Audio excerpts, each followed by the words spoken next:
Hi guys, வணக்கம். So business ஸ்டடீஸில் வந்து out சோர்சிங்னா என்ன அப்படி சொல்லிட்டு மாணவர்கள் கேட்டிருந்தாங்க. அதோட டைப்ஸ் என்ன, அதோட ஃபியூச்சர்ஸ் என்ன, அட்வான்டேஜ் என்ன, டிஸ்அட்வான்டேஜ் என்ன, எக்ஸாம்பிள்ஸ் என்னன்னு சொல்லிட்டு நிறைய கமெண்ட்ஸ் வந்துருந்துச்சு. ஸோ அவுட் சோர்சிங்னா நம்ம ஆஃபீஸில் இருக்கிற ஒரு கஷ்டமான வேலையை நம்ம பண்ணாமல் காஸ்ட் ரிடக்ஷனுக்காக நம்ம என்ன பண்ணுறோம் அப்படின்னா, வெளியே இருக்கிற ஒரு எக்ஸ்போர்ட்டிட்ட கொடுத்து அதை நம்ம வேலை வாங்கிக்கிறோம், அதை நம்ம பண்ணி எடுத்துக்கிறோம். இது மூலமாக நம்ம கோர் ஆக்டிவிட்டீஸில் ஃபோக்கஸ் பண்ணலாம். இந்த மாதிரி கஷ்டமான ஆக்டிவிட்டீஸை வந்து நம்ம பண்ணோன்னா டைம் வேஸ்ட்டாக போயிடும். அதை நம்ம வெளியே இருக்க எக்ஸ்போர்ட்டிட்ட கொடுத்துட்டோம் அப்படின்னா அவங்களே பண்ணிப்பாங்க. ஸோ இதுக்கு பேர் தான் வந்து அவுட் சோர்சிங். அவுட் சோர்சிங் வந்து ஒரு 4 இதாக பிரியுது.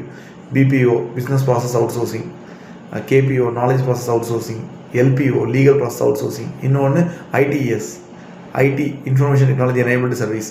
இந்த கஸ்டமர் சப்போர்ட்டு, ஓகே, சேட் சப்போர்ட்லாம் பார்த்துருப்பீங்க, நிறைய வெப்சைட் கீழே வச்சுருப்பாங்க. இதெல்லாம் இப்போல்லாம் அவுட் சோர்ஸ் பண்ணிடுறாங்க, புரியுதுங்களா?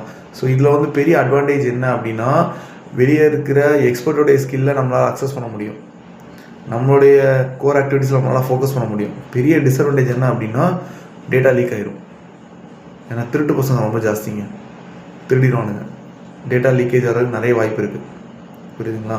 ஸோ இன்றைக்கி வந்து மேக்ஸிமம் பெரிய பெரிய பிஸ்னஸ் கம்பெனிஸ் எல்லாமே வந்து பார்த்திங்கன்னா என்ன பண்ணிட்டாங்க அப்படின்னா, அவங்களுடைய கஷ்டமான வேலையை வெளியே இருக்கிற எக்ஸ்போர்ட்டிட்ட அவுட் சோர்ஸ் பண்ணிட்டாங்க ஆன் கான்ட்ராக்ட் பேசிஸில். ஓகே, ஸோ இதுதாங்க அவுட் சோர்சிங். இதுலேருந்து ஒரு கொஷின் கம்பல்சரி வரும். மறக்காமல் November 13 எக்ஸாமுக்கு இதை படிச்சுட்டு போங்க. நன்றி, வணக்கம்.